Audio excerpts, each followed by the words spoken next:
Ekene m na-agara gị onye ọma na-esonye anyị na Maazi Chinwatakweaku. Ama m na ị nọ ọfụma. Na nke tata anyị na-asụ nnọọ n'oge nkwalite Igbo ebe anyị na-ewetara unu ilu Igbo. Ilu anyị ji ebe na nke tata bụ nke a. Ọkụkọ si na ihe a ji n'anya n'elu ma ya na-aṅụ mmiri bụ maka ihe na-egbu ya si n'igwe abịa. Ọkụkọ si na ihe ya ji n'anya n'elu ma ya na-aṅụ mmiri bụ maka ihe na-egbu ya si n'igwe abịa. Ugbu a anyị wetara ilu nke a. Nwere ike ịgwa anyị ihe ilu a na-akọwa n'ebe mkparịta ụka. Ọkụkọ si na ihe ya ji n'anya n'elu ma ya na-aṅụ mmiri bụ maka ihe na-egbu ya si n'igwe abịa.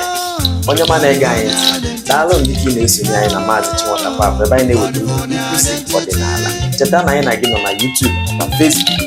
Igbo mụrụ nze mmụọ ọzọ nkata amalụ na anyị mma. Daalụ.